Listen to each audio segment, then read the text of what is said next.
Welcome to the I Don't Active Health Show with your host, Khalil Smith. And we have Jim the Podcast Sherpa. We're going to be talking about his podcast. It's an amazing podcast. I love everything. I love all his content.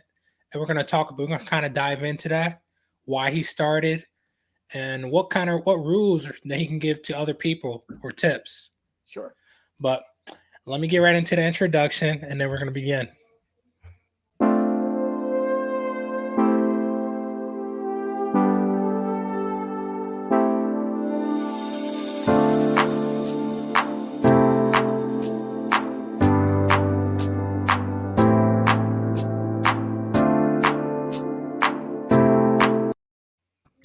Welcome to the I Don't Active Health Show, Jim.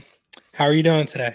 Good. Thank you for having me on the show here. I'm terrible with this camera. You can tell I'm doing an audio-only podcast. So you'll be like, wait, who is that guy again? Where did he go? There we go. I got to swing in the opposite direction. Okay, we're just gonna say you're being spontaneous. we can only hope.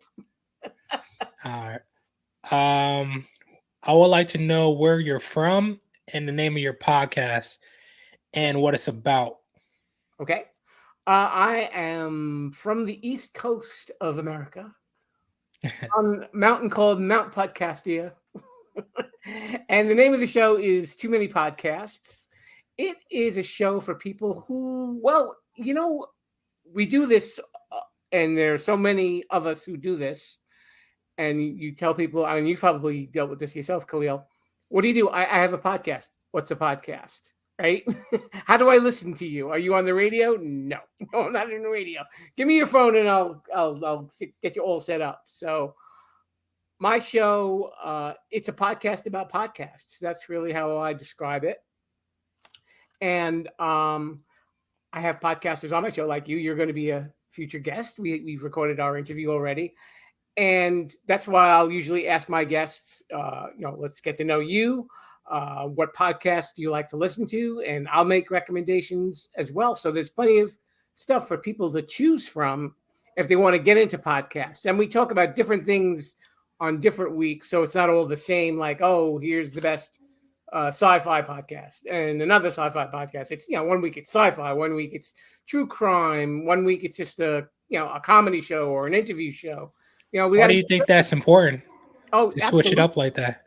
You gotta, it's for a broad audience. I know you can't really make everybody happy at the same time, but I figured at some point there will be some episodes on there that people are going to enjoy. And along with talking to the podcasters, I have episodes called the Sherpa Screening Room.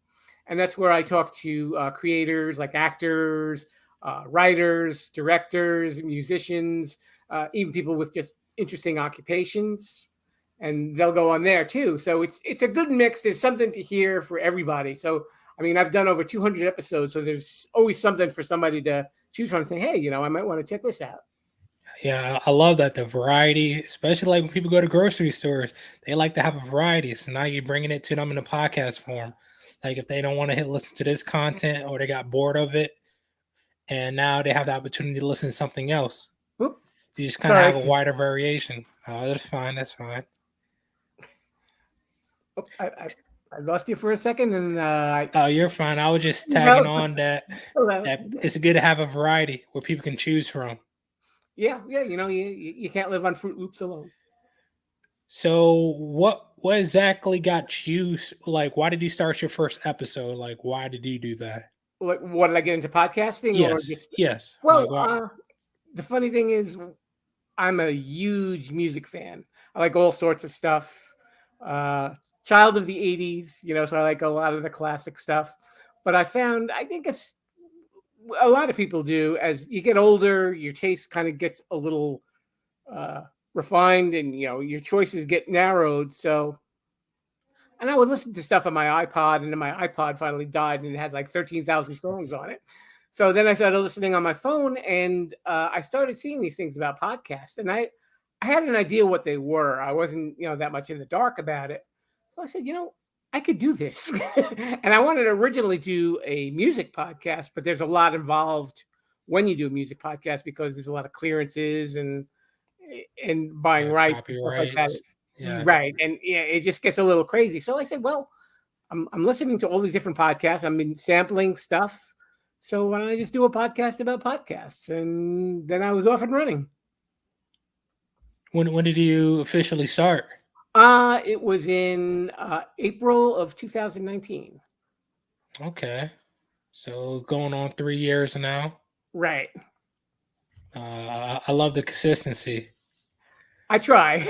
I make a lot of episodes. I mean, I'm only weekly, so I like to keep a lot on the shelf. So just in case if there's a week where I have no voice or something like that, at least I know there's a podcast ready to be played. Okay, I want to kind of dive into your podcast format. Sure. Not the reason why you started, but how do you go about it? Like, let me figure out the best way to say this. How do you go about getting your guests? Okay. Sometimes it's hard for people. I want to hear your opinion. Right. Yeah, it can be tricky, especially finding the right guest. I think that's part of the problem. When you know what kind of show you want, you know what kind of guests you want. So they do go hand in hand. Now, as I just said, there's a variety of episodes that I do, but there are certain guests that I don't want on the show. I don't want people who are negative. I don't want to get into politics. I think that kind of drives people away. And there are enough political podcasts out there for people who are interested. And you don't want to hear my views on politics. It's not good, Khalil. It's not pretty. Yeah, I think I just spoke to somebody about that too. They said no politics, no religion, no sports. Right. No sports, really. Yes. I had a couple of sports podcasters on the show. That wasn't too bad. There was really not too much controversy with that going in. But I mean, both of us have worked with a publicist, the amazing Stephen Joyner, as I call him, publicist extraordinaire. And he's been a huge help for getting guests, especially the folks in the entertainment field, because he's had a pretty big background in there. He had a small history as an actor, and he kind of fell into the business by accident, really. Going a little outside the camera. Yeah. And he knows people like Joe Alves and Carl Gottlieb, who had a lot to do with the movie Jaws. And he's like longtime friends with them, and Larry Hankin, who's been on Friends and Seinfeld, and Scotty Schwartz, who was in the movie The Christmas Story. So, there's a good mix here. So he'll send people my way that way. And also, there are social media groups like on Facebook and stuff like that, where there are people looking to be guests on podcasts. There's actually a website that I use sometimes called, I believe it's called podcastguests.com. There, I gave you, not a sponsor, but they have a lot of different people on there. They have a big inventory of people who want to be guests, and there are places you can look. You got to give yourself that time to be able to look and kind of narrow down what exactly you want to have on your show. Got it. Yeah, that's my first time ever hearing about that website. I'm going to check it out for myself as well. Yeah, I think you might find some pretty good guests on there. I've been pretty lucky. There have been some incidents, not so much through that site, but there was like another site where some of the people that they didn't show up, and or if I had them on and they were kind of strange. I said, this is an episode that's bound to happen. I like to define those as I accidentally hit the delete button. But yeah, they're out there if you look. That's for sure. They know there's a big market for guests. So especially for writers. You said it's called Podcast Guests. What was the name of the website? Podcastguests.com. Okay. Yeah, you can get on their mailing list, and they'll give you a little listing of like 10 people each week, or you can go to their website and just search like a madman. Got it. So if you're a podcaster trying to become one, make sure you go check out that website if you need guests. Yeah, I know that can be hard sometimes. Sure. Yeah, there are a few other ones. There's one called Podmatch, another one called Matchmaker.fm. Sound like a dating website. It does. I was kind of like, just looking for you to be on my show, I don't want any other commitment beyond that. And get married afterwards. That's right. So yeah, they definitely are out there. It's funny, through even before the pandemic I started, I've never sat with anyone live. Everybody's been remote, but I mean, I've gotten to speak with people all over the world, so it makes it interesting. Yeah, that's the best part about doing it virtually too. Doesn't matter Absolutely. where they are. You just connect via Wi-Fi and you're good to go. Yep. And I guess that's probably why Zoom was so popular, and Skype. That's just that instant connection to anywhere in the world. Just you always got to know your time zones. Oh yeah, yeah. I made that mistake twice. Then I learned my lesson. That's a very common thing. They're like, yeah, I showed up at 10 o'clock. Well, your 10 o'clock is my 2 o'clock in the morning. So, yeah, I wasn't going to be there. Yeah, I would never make that mistake again. But my next question, I want to go to the layout of your shows. How you go about your questions and preparing for your shows. Okay. It depends on the guest first Okay. and foremost. Podcasters, you want to check out their show, to kind of get a feel for, what you want to talk about. And I can do that about 90% of the time if I'm not too bogged down. With actors and writers, I like to ask them, do you have a website or an IMDb page? And you kind of get a feel for the roles that they've played. And then, and even if they've done other things, because a lot of the actors that I've spoken to have done different things too. They're not just like in a movie. Sometimes they've written stuff, or they decide that they want to direct, and they do a lot of indie films. And sometimes if it's something that they're really proud of, that's their passion. So you want to bring that out of them when you're talking to them on the show. But yeah, kind of get an idea of who the person is. Sometimes there may be an interview with them somewhere, and they may share an interesting story. And then, I'd be like, so Khalil, I hear you once wrestled an alligator, and then it kind of catches them off guard because it's not the same questions that you would get all the time. Just kind of being different, Right. asking different questions that they don't hear all the times. Right. So they can be more engaging instead of it sounding kind of redundant. Right. I do have a couple of standbys, because I do tend to get this different answers. Yes. Like with podcasters, like, who's your dream guest? And no two people are usually going to have that same answer, because everybody's got a different vision inside their head of, wow, this would be the episode. This is, the person that I want. And it's never been the same in 200 episodes. Even with the actors, I always say, dreaming is a big part of it, I guess, because I say, what's your dream role? Even if there was like a famous role in a movie that you would have wanted to play, that maybe even if it was like Darth Vader or something like that, or even, sometimes it's just a fresh thing. They say, I'd like to be in this kind of movie. I want to work with this actor. They, everybody brings something different to the table. So you have to keep that in mind. And you also got to give yourself a little flexibility too, because you're following their lead, really. If they're following yours and you're very rigid and you don't bend to the conversation, it's not going to be a good interview. It's going to be very awkward. Well said. I definitely agree. You definitely want to kind of lean toward them and engage with them, not kind of have a be narrow-minded with it. That's right. When I first did my first couple of episodes, I wrote everything down. What I talked about, the questions that I was going to ask. And by probably about the 5th episode, I realized, wait a minute, I can have a conversation with these people. I'm now, in reading these questions, I'm focusing more on my questions than reacting to their answers. So that's not good. It's not a conversation. Then it's just very one-sided. And then, you could be replaced by a potted plant and just do a voiceover, and, it wouldn't really matter. So, that's why I like it more conversational. I got to a point where when I realized that, it just kind of like something clicked in my head, because the guest was a really good guy and we were just going back and forth. And I was like, I don't need this script anymore. I'm just comfortable talking to them. And for some people, that might take a little time, especially if they're new to podcasting, if they're new to just even like public speaking.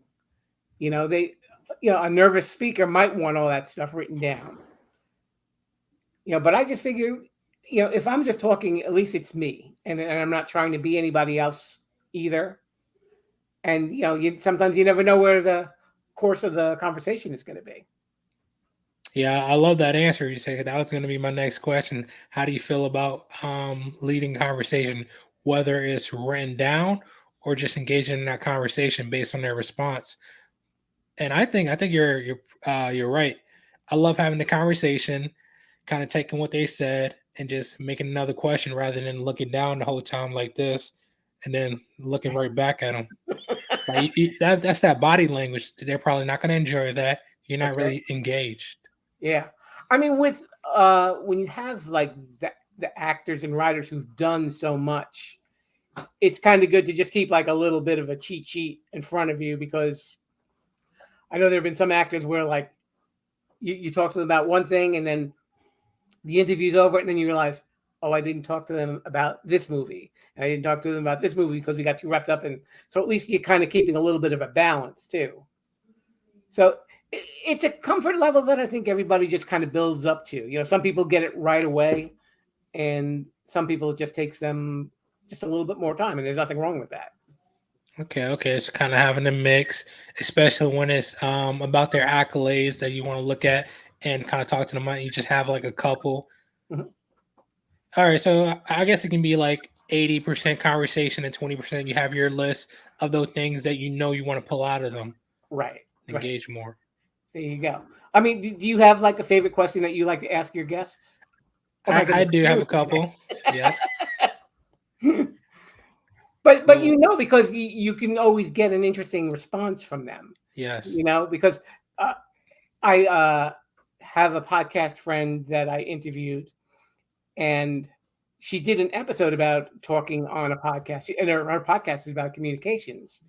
And she said, one of the dumbest things you can say in a podcast is, how are you doing today? Because it's kind of a limited answer, unless somebody has this like crazy story and they go, well, let me tell you what happened today. It can go either way. That is funny. Yeah. So sorry, just adjusting the camera for a second. Oh, and I know I'm disappearing. There I am. I'm back. Okay, there you go. I'm terrible with this. I think you just talk to my hand or something like that. There it is. I'll hold up a microphone. I'll hold up a sign and say, Jim is really sitting here. But yeah, you make a good point, especially communications, not just saying, how are you today? Because it's kind of just a one-sided question. Right. You can't really speak on that in a wider frame. Right. Unless you're telling them to tell you a crazy story. That's right. I mean, and that's a different start, because you could say, okay, so Khalil, did anything goofy happen to you today? Then you think, maybe something did. Wow. So I want to tell this one or this one. Yeah. Yeah. And also, I think, well, especially like when people are guests, they got to be careful, like with knowing their host's show as well.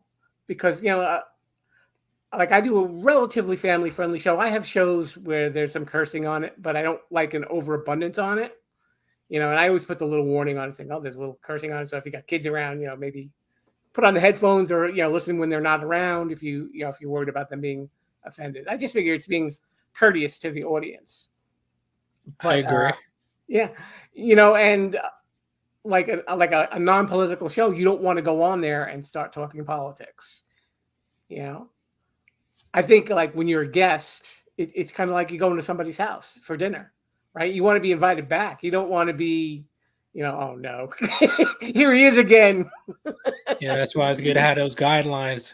What are the do's and the don'ts? That's right. Yeah, and I think sometimes people forget that. All right, my next question I want to talk about for future podcasters. What are some do's? All right, what are some positive tips you can give to people and things, as well as not just tips, but things they should not do if they're starting a podcast?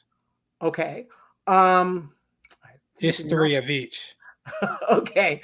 All right. I'll start with the do's because that's a little bit easier. Um, I would say have a little bit of a plan in mind because sometimes people come out like gangbusters. They do that one episode and they're saying everything and they're funny and then the next episode they're and now we're going to talk about this. It's like you want your audience to be used to you and at least the style of show that you have.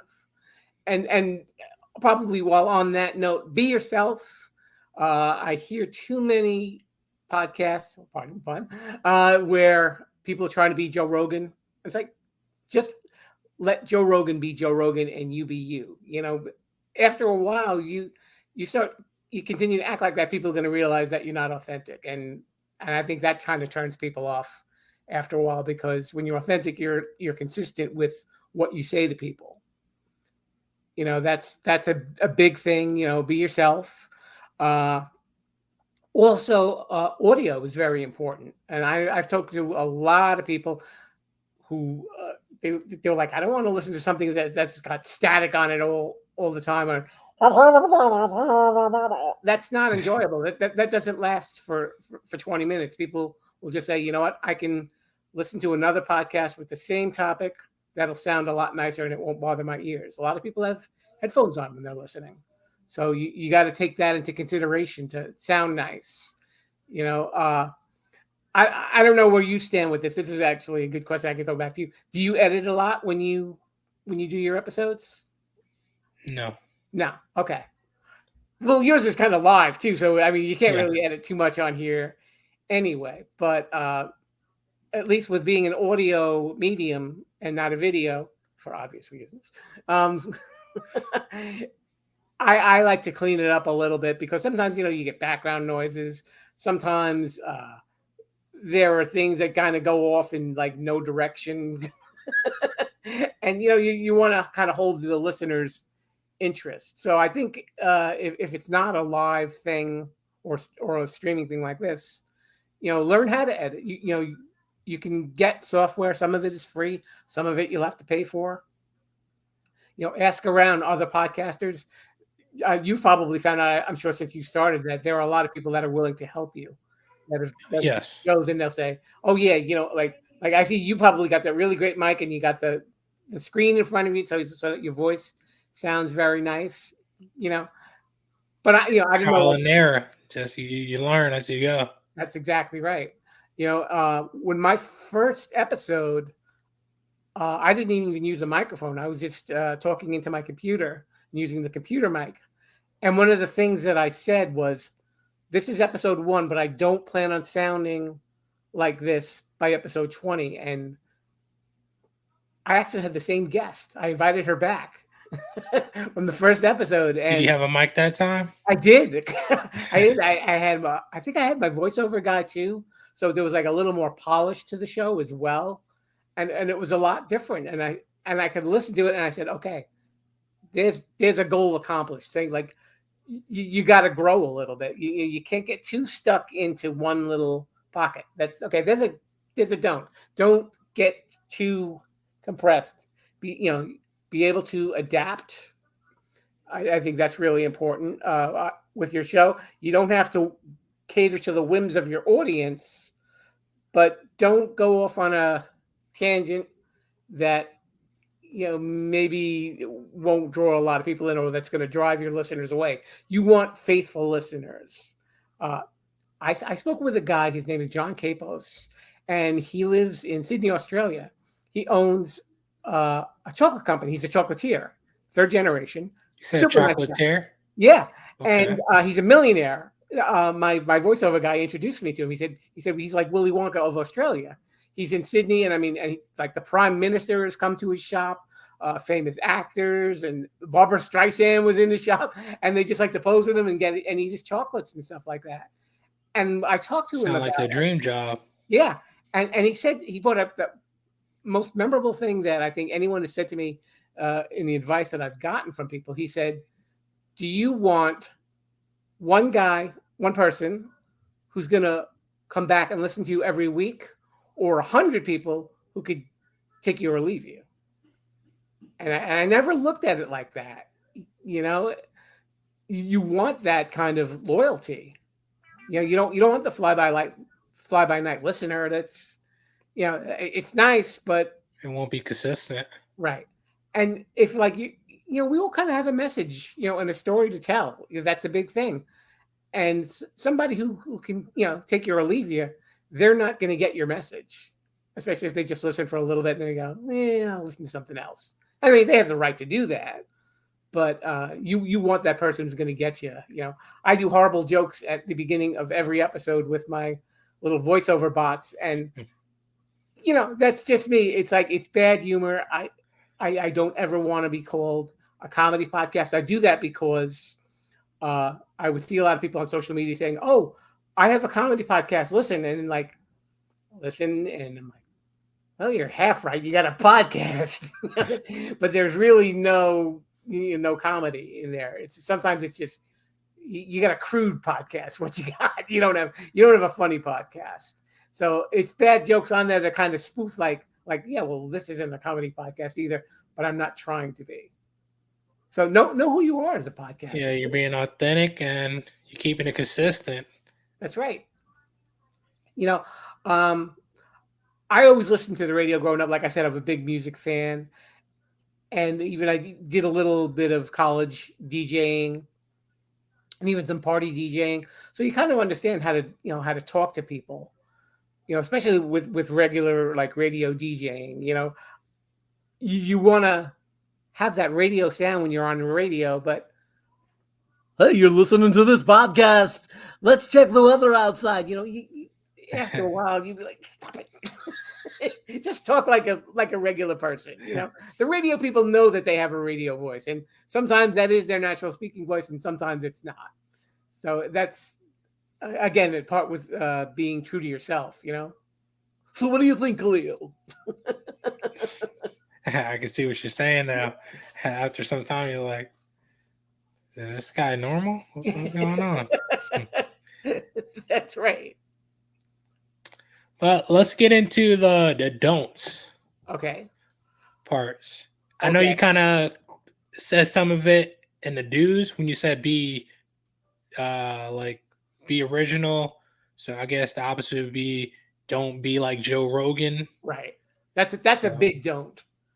Just don't steal from other podcasts. You know, there are a lot where you might do something that's similar to what someone else is doing. That's a different story. But if you're just listening to, you know, Conan O'Brien or whatever, and you're telling the exact same jokes when you're doing your podcast, that's not good. You know, let it come from you. You know, say what you have to say, not, you know, because somebody said something funny or clever, or at least maybe give them credit. Say, you know, I was listening to Conan's podcast and he said this. You know, that's okay. But to make it sound like it was your joke. Yeah, at least give them credit. Right. Yeah. I cry foul on those. Wow. That's a big one. What else? I'm trying to think. Yeah, I mean that's the biggest don't. Just don't steal from people. I mean, it's a kind of a common sense rule, but there are people that do it. There was a story about people who were hijacking podcasts for some weird reason. I don't know exactly how they were done. Mine wasn't stolen for some bizarre reason. Khalil, I don't know. They just missed it. Like, why? They were going down the list and they just missed it. They haven't hit the T's yet. You may know, in 6 months you're going to get a email from somebody saying, "Yeah, I'm Jim the Podcast Sherpa, Khalil. We've never met. I'm going to want to talk to you." And you'll be like, the name sounds familiar, but right. Oh. Like that guy again. But okay, those are some of the big do's and the don'ts. Yeah. So hopefully whoever's listening is taking notes if you're an upcoming podcaster and you were afraid. But I also want to add to that, if you're thinking about it, just start. But to make sure you try to progress too. Just like you said about the audio and the video, make sure you're doing your audio, changing it up. getting all that air so you can stay consistent and people don't get bored or tired or you're not hurting their ears. And if you're doing like putting it on YouTube or video podcasts, make sure you start learning how to edit. Right. Like it's important to start, but I know it's also good to grow in what you're doing. Right. And I think it's good. I mean, you can tell me how you feel about this. If you really do have some sort of a format when you're doing the show, so people kind of know what to expect, you know, you don't want to make it too different from week to week, because then again, your listener isn't knowing what to expect, and not in a good way. You know, if I'm really polite and I'm funny and talking with you, and then the next week I'm cursing and I'm screaming about politics, they're going to be like, well, what happened to this guy? Did somebody hit him over the head with a bottle or something like that? You don't want that either. Just be a consistent personality. If you're a quiet person and you let your guests do a lot of talking, that's fine. But then don't the next week, talk all over people and then be like, okay, wait, you're wrong. People are not going to enjoy that either. Yeah, that's kind of my way. I like to talk to my guests, but I like to let them talk, especially if they're talking about something that's important to them. I don't like to over talk them. I like to let them have the mic and just see where they take the conversation and just add to it and see what they want to talk about. And then I might ask some questions here and there, give my input. That's how I kind of like it, sure. Letting them have the flow of the conversation. It's got to be back and forth. Yeah. I once had a guest who we recorded the episode and he pretty much talked over me the entire time. I think I asked like question in the middle. They stopped to drink something, so I threw in a question, and then it was the end. So by the time that interview was done, I was just like, no, no one's ever going to hear this episode again. Accidentally hitting the delete button. Don't be one of those people that makes the host want to hit the delete button. Yeah, you definitely don't want that. I've experienced that. I didn't like it at all. Especially when you want to get especially when you have questions that you really wanted to get answered, and that was just a part of that show outline that you wanted. Absolutely. So you want to give value to them, but you also want to get that value that you anticipated. So that's very important. Right. And, even though when you have guests or if you are a guest, you're promoting your guest and your guest is given the opportunity to promote themselves. So having an understanding, I think you kind of touched on it, like of what the guest does, what their show is about, or even just ask a simple question, talk about your podcast. There you go.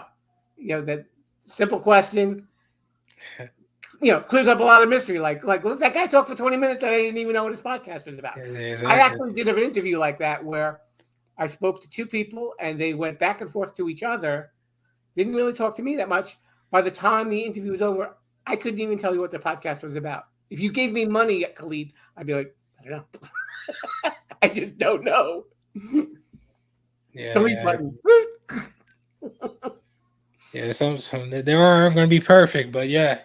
You got to pick and choose the ones that you want to put on your page, especially if it's not consistent. You definitely don't want to put it on there. Now you're going to confuse their audience, and those are the people you want to keep coming back. Absolutely.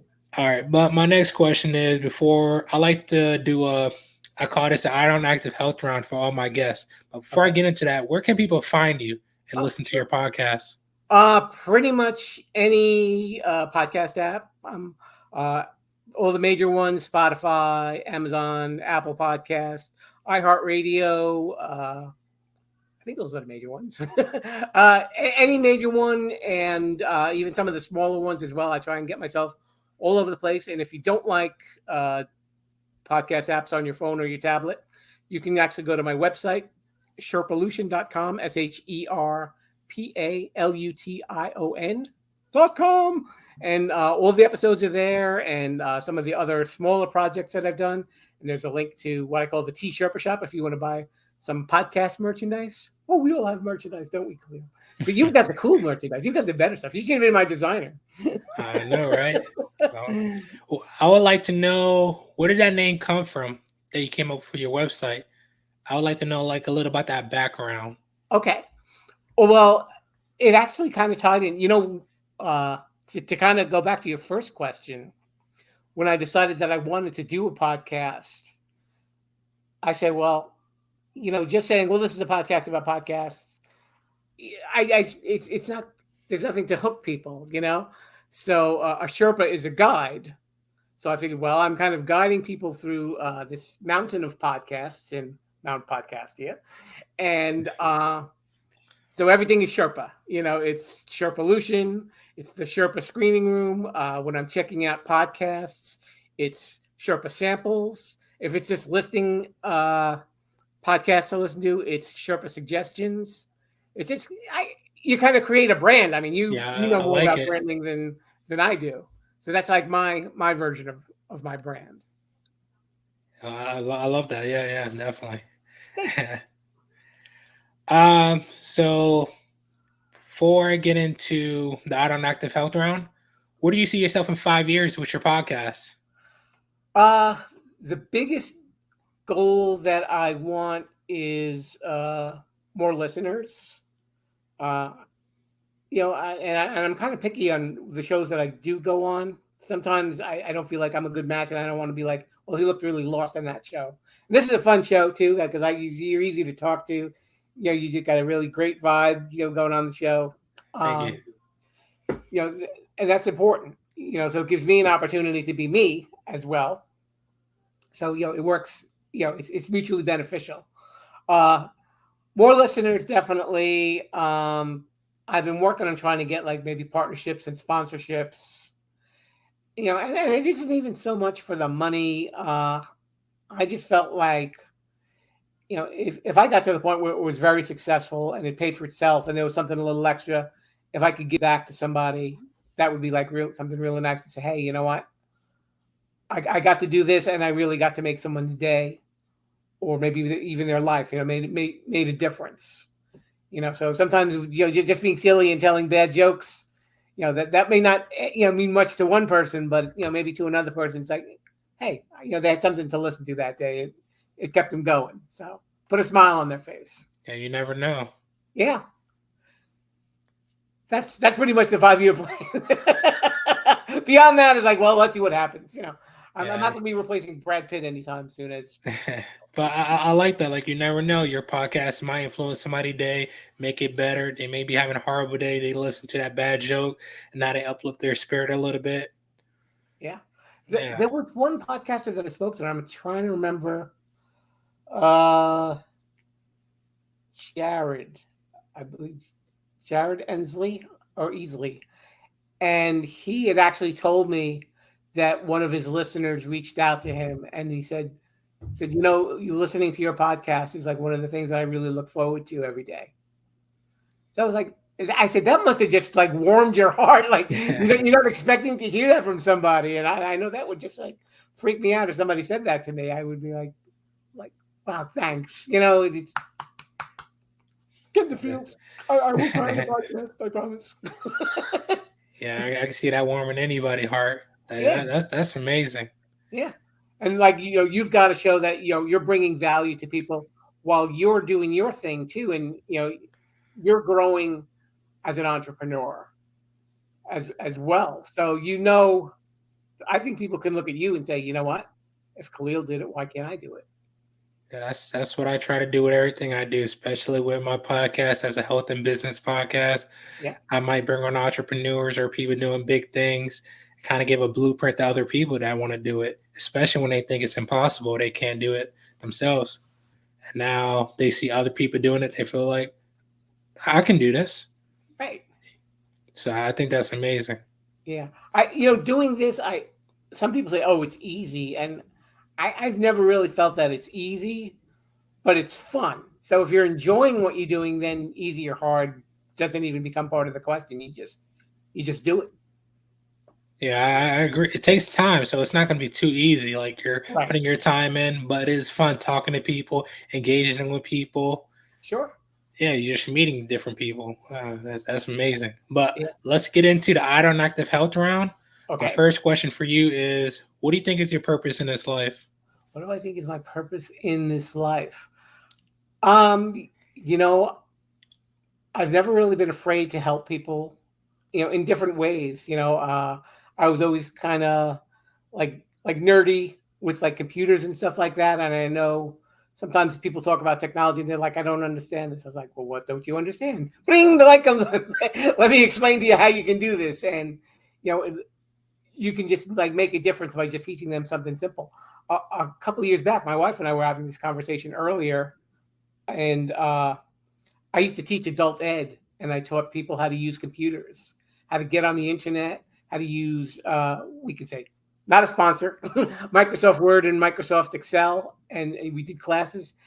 And there was this one group of women, I think they were teachers, and they were the best students because they were getting so much out of it. And they were saying, look what we can do with this class. And, if we use this and that, That's like, amazing. we're making a difference. It was like, okay. And I'm just talking about something that I know how to do. That I'm not, giving any specialized information, just, giving them a general idea so that they understood it.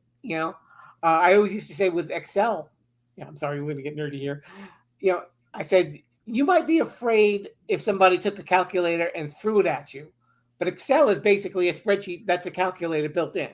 That's it. That's all it is. If you know how to put in the entries, you know how you're going to get your end result. And that really applies to anything with technology, to not be so scared of it, because nothing's going to happen, really.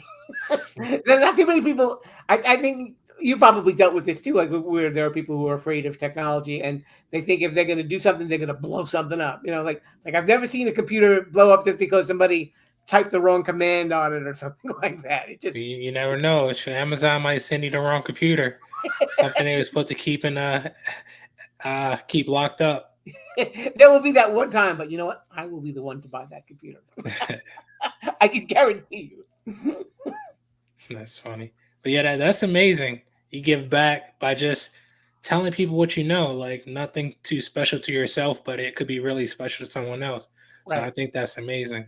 My second question is, what do you do to lower your cortisol levels? 'Cause a lot of time we develop a lot of stress in this life, Mhm. over worrying about computers blowing up. It could be anything.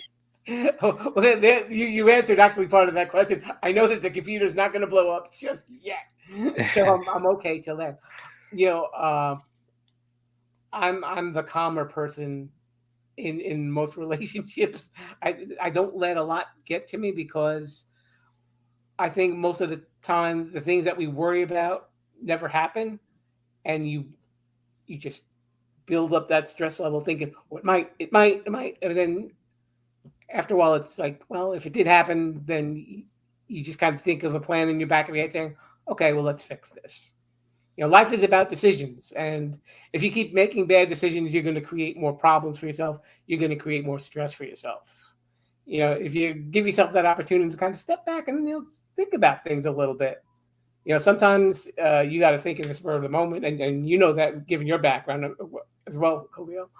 But give yourself a little credit that you can be smart to do the right thing and not put yourself in bad situations.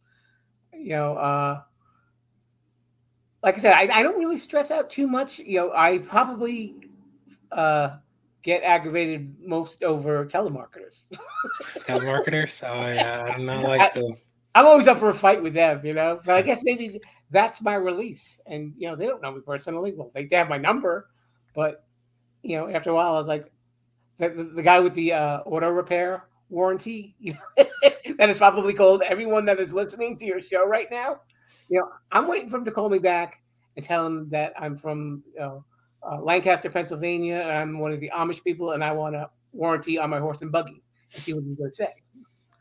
He probably has a program for you. He probably have a package for you. Like, I've been waiting for this call. We got a live one.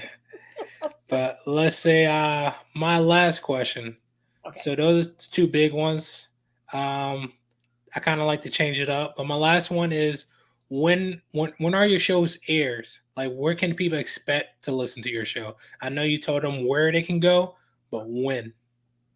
But well, new episodes come out every Wednesday at 6 a.m. Eastern. You So said 6 a.m. Eastern? 6 a.m. Eastern, bright and early. Okay, that's early. Well, that would be good for the commute, right? If It people is, yes. Right before as you go into work. there you go. If you're listening, that's going to get you up, get you ready for the day. I know you're going to be tired when you wake up, but you turn it on, you're going to be engaged. That's your caffeine for the morning. You don't need coffee. Just listen to the podcast. That's true. We our podcast doesn't play light jazz. We like to play one by Herbie Hancock today. You don't hear any of that on my podcast. No, I fall asleep. That's right.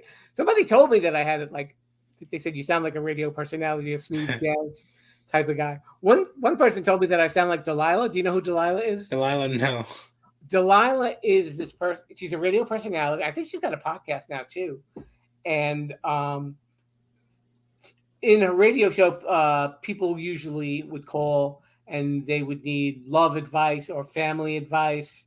And she would play like a nice song, or like they would ask, like, could you dedicate this to, my husband who's in the hospital? And, they and I was like, really? I'm like, Delilah. And, sometimes when your podcast shows on a listing and they say, people who listen to this also listen to this. And one day I saw a Delilah. I'm like, no, I am Delilah.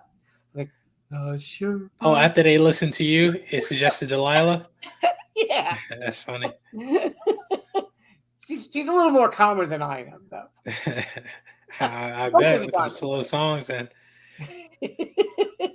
now here's another one by Celine Dion. That's hilarious. I'm gonna have to look her up myself. Okay. But yeah, she will definitely mellow you out, Khalil. if you need that I might need it every now and then, especially after my long shifts at work.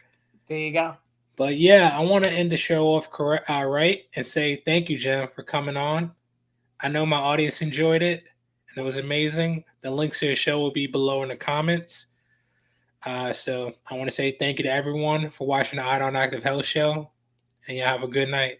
Yeah, thank you very much for having me, Khalil, and make sure you catch Khalil on my show later on in the year. Oh, definitely check that out. That was a great conversation. I know y'all will enjoy it. If you like my show, you will like his show. We support each other, my friend.